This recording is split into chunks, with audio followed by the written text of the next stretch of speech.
नमस्कार. Hello doctor या कार्यक्रमात डॉक्टर महेश चिटणीस, मी डॉक्टर महेश चिटणीस सर्व प्रेक्षकांचं मनपूर्वक स्वागत करतोय.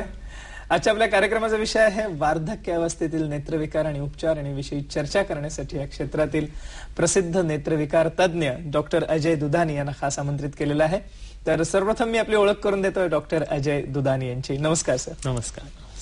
डॉक्टर अजय दुधानी हे नेत्रविकार तज्ञ म्हणजे कन्सल्टंट आय सर्जन आहेत, पण त्यांनी विशेष करून विट्रोरेटायनल सर्जरीमध्ये प्रावीण्य मिळवलं आहे आणि ह्याकरता त्यांनी विट्रोरेटायनल फेलोशिप या शंकर नेत्रालय मद्रास आणि नॅशनल नागोया हॉस्पिटल जपान ह्या ठिकाणून संपादन केले आहेत.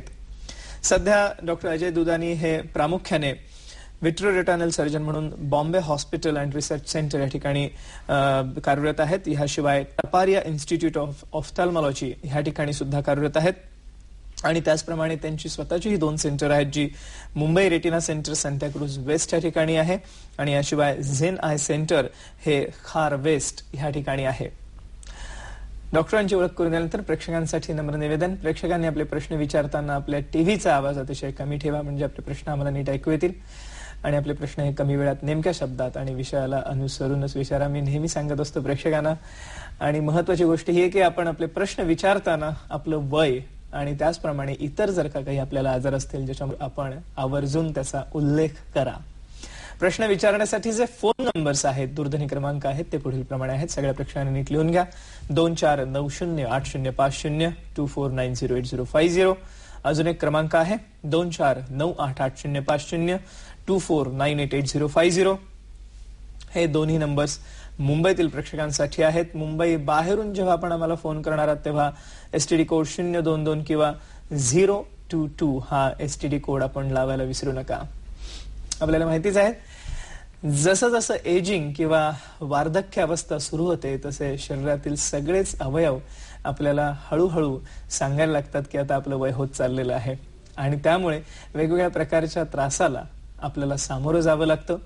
आपल्या शरीरामध्ये महत्वाचे 5 व्हायटल ऑर्गन आहेतच, ज्याच्यामध्ये हृदय आहे, फुफ्फुस आहे, लिव्हर ज्याला आपण यकृत म्हणतो, किडनीज मूत्रपिंड आहे, आणि सगळ्यांचा कळस म्हणजे ब्रेन किंवा मेंदू आहे. पण ह्या 5 व्हायटल ऑर्गन्सच्या व्यतिरिक्त आपल्याला पंच ज्ञानेंद्रिय आणि पंच कर्मेंद्रिय सुद्धा मिळालेली आहेत. आणि पंच ज्ञानेंद्रियामध्ये आपल्याला अर्थातच शब्द स्पर्श रूप रसगंध देणारी ही पंच ज्ञानेंद्रिय, ज्याच्यामध्ये डोळे, कान, नाक, आपली त्वचा आणि जीभ हे सर्व पंचेंद्रिय हे सुद्धा आपल्याला हळूहळू सांगायला लागतात ते आपलं वय झालेलं आहे. आणि त्याच्यात सगळ्यात महत्वाचा कुठला अवयव असेल तर तो आहे डोळा, नेत्र. जसं जसं वय वाढत जातं तसं आपल्याला माहिती आहे की आपली दृष्टी ही हळूहळू क्षीण होत जाते. आणि पण ही दृष्टी क्षीण होण्यामागे अनेकविध कारणं आहेत. पण आपण जर का त्वरित अशा वेळेस डॉक्टरांचा सल्ला घेतला नाही तर कधी कधी आपल्याला कायमचं अंधत्व येण्याची शक्यता असते. मगाशी चर्चा करत असताना डॉक्टरांनी आम्हाला सांगितलं की सगळ्यात त्याच्यातली महत्वाची गोष्ट अशी आहे की 75% लोकांचं आपण अंधत्वापासून प्रिव्हेन्शन करू शकतो, म्हणजे वाचवू शकतो, आणि त्याच्याच बरोबरीने चांगली ट्रीटमेंट देऊन त्यांना बरंही करू शकतो. म्हणूनच ठराविक वयानंतर आपल्याला जरूर महिन्यातून एकदा किंवा काही ठराविक महिन्यातून एकदा आपल्याला डॉक्टरांकडे जाऊन एक चेकअप करणं हे अत्यंत आवश्यक आहे. आणि हे चेकअप करत असताना आपल्याला चष्म्याच्या जी दुकान आहेत तिकडे जाऊन चेकअप करायचं नाहीये, तर तज्ञ डॉक्टरांकडे जाऊन म्हणजे कन्सल्टंट आय सर्जन ज्या ठिकाणी उपलब्ध आहेत त्या ठिकाणी जाऊनच आपल्याला हा चेकअप करायचा आहे. आणि ह्या सर्व गोष्टींविषयी आपल्याला आज माहिती करून देणारे डॉक्टर अजय दुधानी. नमस्कार सर, पुन्हा एकदा आजच्या कार्यक्रमात आपलं स्वागत. हॅलो डॉक्टर आणि आमच्या सर्व प्रेक्षक वर्गातर्फे. सर, एक महत्वाचा विषय आपण आज चर्चेला घेतलाय की वार्धक्य अवस्थेत जे नेत्रविकार येतात वेगवेगळ्या कारणाने. मगाशी चर्चा करत असताना तुम्ही मला सांगितलं होतं की 75% ह्यातले जे रोग आहेत त्यांच्यामध्ये आपण अंधत्वापासून वाचवू शकतो त्या पेशंटला, किंवा जे आलेलं आहे त्यांना आपण बरं करू शकतो, क्युअर करू शकतो. आणि दॅट इज द ब्युटी. हे एक सुंदरता आहे या सर्व ट्रीटमेंट मधली. सर्वप्रथम आपण ह्या वार्धक्य अवस्थेतील नेत्रविकारांकडे जाण्याआधी थोडीशी आम्हाला डोळ्याविषयी माहिती द्या, आमच्या प्रेक्षकांना नेत्राविषयी माहिती द्या, मग आपण त्यातले होणारे विकार हेही जाणून घेऊ. डोळा म्हणजे मी तुम्हाला एकदम सिंपल एक्झाम्पल देऊ की डोळा कॅमेरा सारखा आहे. त्याचा पुढचा भाग जसा लेन्स असतो तसं कॅमेराच्या लेन्स आणि डोळ्यामध्ये पण एक लेन्स असतो. तो वयामुळे समजा ओपेक झाला तर त्याला मोतीबिंदू म्हणतो. आणि जे मागचे तुमच्या कॅमेऱ्यामध्ये जे फिल्म असते त्याला आम्ही दृष्टीपटल म्हणतो, म्हणजे रेटिना. त्याच्यावर आपल्याला ते इमेज पडते आणि मग आपल्याला दिसते. तर त्याने आपल्याला ते इमेज ब्रेनमध्ये जाते आणि मग ब्रेन बघतो ऍक्च्युली. तर त्याच्या केबल कनेक्शन आहे, जसं आपल्या टीव्हीच्या मागे केबल कनेक्शन असतो तसं ऑप्टिक नर्व असते आणि तिथून ते इमेज जाऊन मेंदूला जातो आणि मग आपल्याला दिसायला होते. तर बेसिक आपल्याला डोळा म्हणजे म्हणाला की it's like a camera which is taking photographs all the time. Other way to put it that I would say that 90% जे इन्फॉर्मेशन आपल्या ब्रेनमध्ये जाते ती 90% डोळ्यातून येते. You will be surprise to know that. And the maximum organ which receive the सगळ्यात जास्त ज्याला रक्तपुरवठा मिळतो अंगामध्ये ब्रेनच्या नंतर तो डोळा आहे. तर यू कॅन इमॅजिन की डोळा तुमचा सतत बिचारा काम करतोय. All the time it is working. Yes, म्हणजे मी मगाशी केलेला उल्लेख काही चुकीचा नव्हता की डोळा हा सगळ्यात पंचज्ञानेंद्रियामधला सगळ्यात महत्वाची गोष्ट आहे. कारण तुम्ही म्हणाल तसं 90% ज्ञान हे आपल्या शरीरामधलं जे आहे होणारं मेंदूला ते डोळ्यामार्फत होत असतं. आणि जसं 5 व्हायटल ऑर्गन मध्ये सगळ्यात जास्त रक्तपुरवठा मेंदूला आहे किंवा मेंदू हा कळस आहे म्हणूया आपण, तसं पंचज्ञानेंद्रियामध्ये त्याचा कळस हा डोळा किंवा नेत्र असं म्हणायला हरकत नाही. नेत्राविषयी सर आम्हाला एक आपण अमूल्य माहिती दिली तर की हा कॅमेरासारखं काम करतो. आणि जसं कॅमेराला चेंबर्स असतात तसं ह्याच्यामध्ये मी ऐकलंय की तुम्ही 2 चेंबर्स मध्ये काम करताय, एक अँटेरियर चेंबर आणि एक पोस्टेरियर चेंबर. त्याच्यात काम करणारे डॉक्टर सुद्धा वेगवेगळे असतात. म्हणजे आय सर्जन झाल्यानंतर तुम्ही सुपर स्पेशलायझेशन म्हणूया आपण की पुढच्या भागात काम करणारे डॉक्टर्स आणि मागील भागामध्ये अँटेरियर आणि पोस्टेरियर चेंबरमध्ये.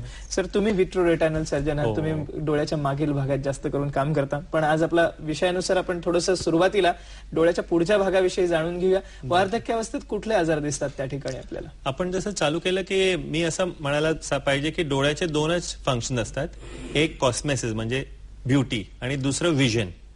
तर आपण स्टार्ट केलं तर आधी तुमच्या वयामुळे ते स्किन पण आपली डोळ्याच्या समोरची खूप लूज असते.